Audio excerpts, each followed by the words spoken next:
Entonces nos habíamos quedado en las manifestaciones clínicas que tiene este virus. Se puede dar de dos formas: hepatitis B aguda y hepatitis B crónica. La aguda, el 80% de los casos son asintomáticos. Cuando se desarrollan síntomas, vamos a ver fiebre, malestar general, dolor en el hipocondrio derecho, al tacto, ¿no? Y también ictericia. Síntomas parecidos a la hepatitis A. Pero, ¿qué pasa? ¿Por qué la hepatitis B es más mortal que la hepatitis A? Porque esta de aguda pasa a crónica. Y cuando pasa a ser crónica, también se desarrolla al principio con cuadros asintomáticos. Pero si llegamos a estadios avanzados, vamos a encontrar que el paciente va a estar cansado o con astenia, con una fatiga crónica. Y esos son puntos más críticos. Hablemos de los exámenes de laboratorio. ¿Cómo se detecta? Podemos detectarlo mediante pruebas de bioquímica. Vamos a medir aminotransferasas del hígado, como son la GOT, GPT, la bilirrubina directa, que indica ictericia, y la fosfatasa alcalina. Todos estos valores elevados por los parámetros normales que existen en una persona sana. Y también en el caso de la albúmina, que va a estar disminuida, siendo sinónimo o significado de la hepatomegalia. Ahora, hablemos de los antígenos del virus de la hepatitis B. Habíamos mencionado tres antígenos. Antígeno de superficie, simbolizado por la letra S minúscula, antígeno de core o cápside, simbolizado con la letra C, y el antígeno E. Ahora, es importante que conozcamos y diferenciemos principalmente y tengamos en mente siempre qué significa cada uno de estos antígenos, porque nos van a dar idea de diagnóstico. El antígeno de hepatitis B de superficie nos va a indicar infección. Entonces, si evaluamos a una persona, hacemos sus estudios y encontramos que tiene este antígeno HBsAg, vamos a tener en cuenta que ha habido una infección. Entonces, el antígeno S nos indica infección. Haremos el segundo, y también se puede detectar en caso de que hayan pasado 30 a 60 días después de la infección. Entonces, por eso aquí le ponemos la estrellita, ¿no? Para de una vez tener claro que el antígeno S de la hepatitis B indica infección. Pasemos a hablar sobre el antígeno C. El antígeno C nos va a indicar la fijación que ha tenido este antígeno hacia los hepatocitos. Básicamente eso, o sea, que ha llegado hacia el hepatocito. Y el antígeno E, que se representa como hepatitis B, antígeno en inglés, de esa manera se representa, nos va a indicar la replicación.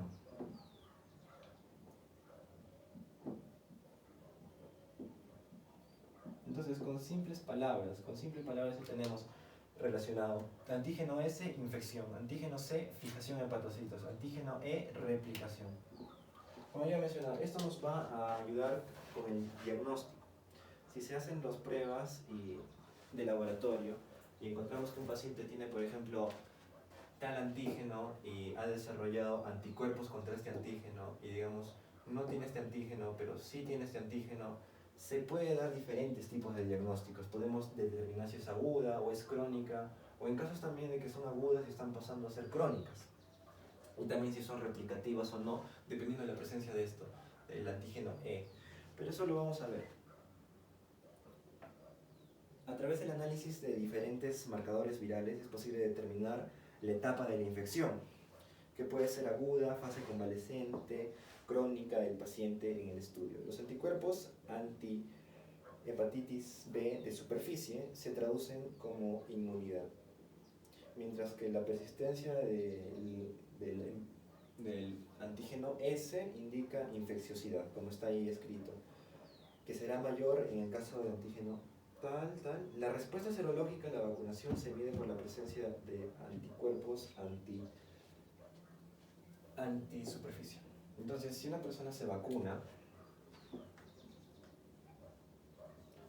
va a desarrollar anticuerpos. ¿Cómo se escribe esto? Listo. Hepatitis B, S. existe la vacuna, nos vamos a beneficiar con la producción de anticuerpos contra la glicoproteína S, que es la que nos da la infección. ¿Okay? Nos da la idea de que hay infección. Entonces, si esto está elevado, nos va a dar la idea de inmunidad. Y esto está por demás de escribirlo, porque la vacuna, ¿qué nos da? Inmunidad. En cambio, si esto está elevado, nos va a dar la idea de qué infección. Entonces el paciente está con hepatitis B. Ahora hablemos un poco de los crónicos y los agudos, ¿no? El diagnóstico diferencial sería, ¿no? Diagnóstico diferencial. No tanto diferencial porque es el mismo hepatitis B, pero claro, podríamos hablar entre agudo, hepatitis B aguda y crónica. Eso sí podemos decirlo, aguda y crónica. Listo. Esto lo vamos a ver mediante la medición de estos antígenos. ¿Cómo es? Vamos a hacerlo rápido, ¿ok? Vamos a hacer un cuadro. Aquí vamos a colocar al antígeno de superficie de la hepatitis B. Y al costado vamos a colocar los anticuerpos contra contra el antígeno C más inmunoglobulina N. ¿Y cómo es esto de los anticuerpos? Anticuerpos de la hepatitis B,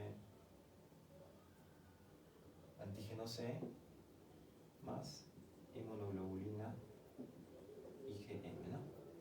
Listo. ¿Cómo es esto de los anticuerpos y los IgG?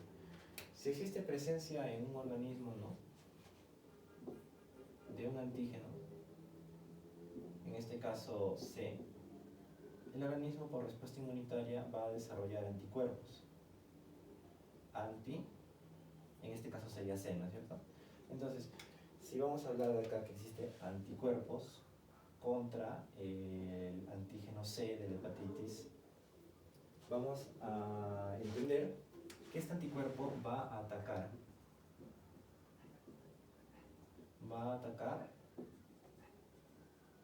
al antígeno C de la hepatitis B, ¿no?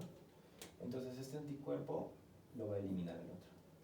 Entonces estos dos van a ser nuestros marcadores de antígenos y anticuerpos para el diagnóstico de las infecciones agudas y las infecciones crónicas por hepatitis B. Pero ahora lo vamos a ver más sencillo, porque esto en un simple cuadro se puede explicar, para no darnos tantas vueltas en el asunto. Vamos a diferenciar esto entre casos crónicos y casos agudos.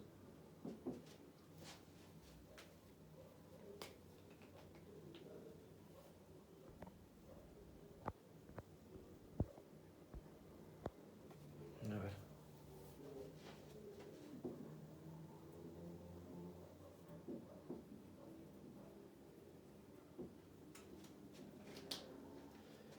Esto se va a medir mediante la presencia de, si hay la presencia de tal antígeno o si no hay la presencia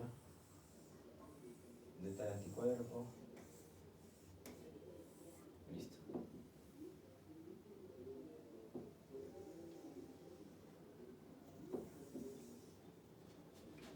En el caso de la hepatitis crónica,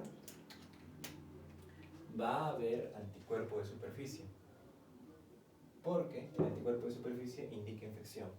Entonces hubo infección, pero no va a haber presencia de los anticuerpos contra el antígeno C, más inmunoglobulina M. En cambio, si encontramos los resultados de que sí hay antígeno de superficie, y hay anticuerpos contra el antígeno C, más inmunoglobulina M, estaremos frente a un caso de hepatitis aguda.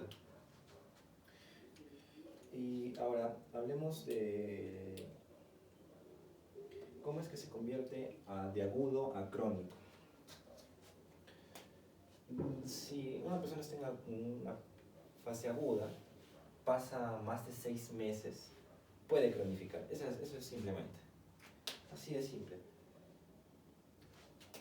Cuando existe la presencia de este antígeno de superficie S por más de 6 meses, de agudo pasa a crónico.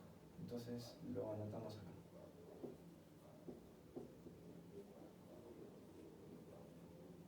La manifestación crónica va a ser igual a la presencia de antígeno de superficie por más de 6 meses.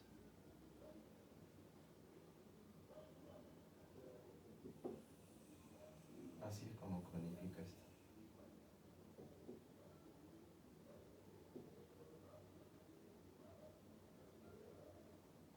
Entonces de esta manera lo tenemos.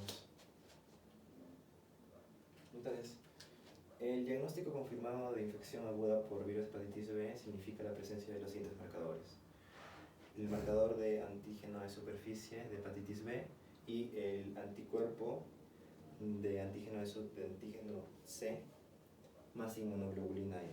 El diagnóstico confirmado de infección crónica por el virus hepatitis B es todo lo que está aquí simplemente resumido. Ahora, ¿se puede dar seguimiento? Claro, se puede dar seguimiento.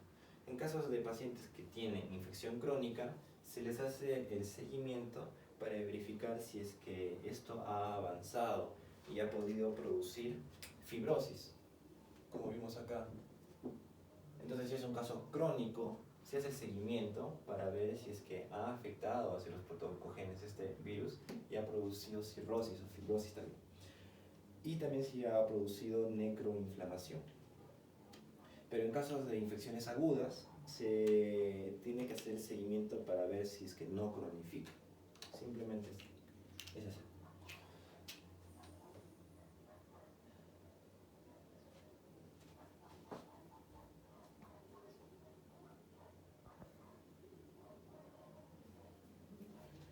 Los síntomas de la hepatitis B, como habíamos mencionado, van a ser dolor abdominal, ¿no? Dolor en el hipocondrio derecho, fiebre, y un síntoma más que es muy característico, ¿no? El colurio, el color tipo oscuro en la orina del paciente. Entonces, orina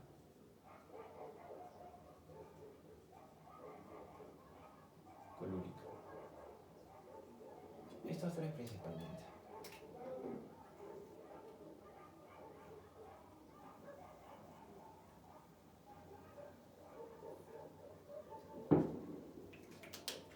¿Qué más podemos decir? El tratamiento.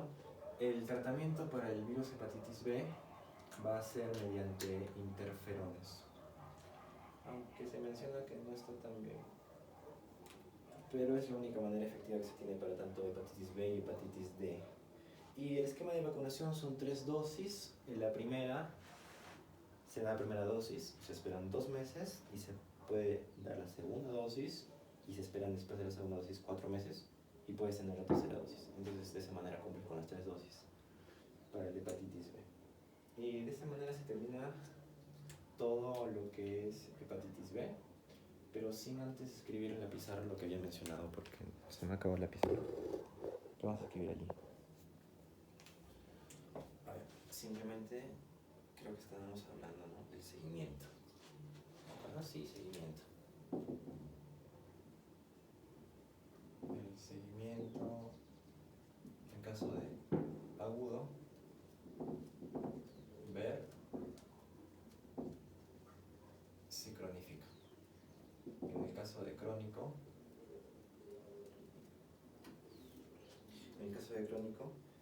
ver si hay fibrosis, o sea, complicaciones, ¿no? Fibrosis y el otro es necroinflamación.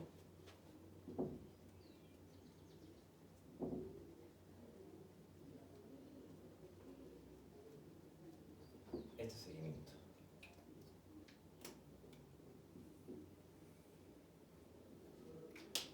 hemos hablado de los síntomas de la hepatitis. Eso ya están aquí. Orina colúrica, fiebre y dolor en el hipocondrio. El tratamiento. A diferencia, pues, ¿no?, de otros virus que hemos estado viendo, este tiene tratamiento. El tratamiento va a ser mediante, y se lo voy a poner grande, interferones.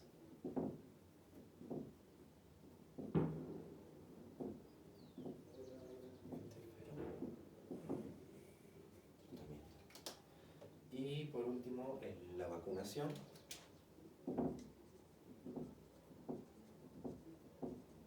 Vacunación. 3 dosis. La primera. Ay, ¿qué es eso? La primera, la segunda, después de 2 meses. La tercera, después de 4 meses. Entonces, entre la primera y la tercera, se diría que son 6 meses de espera. Así se da la vacunación.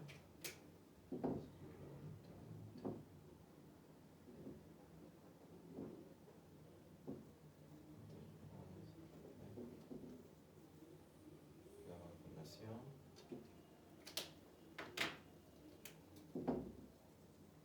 Primera dosis. Pasan 2 meses. Segunda dosis. Pasan 4 meses. Tercera dosis. Algo así como es la vacunación para el virus papiloma humano, ¿no? También son 3 dosis en el mismo periodo de tiempo entre cada una de las dosis. Y así se hace.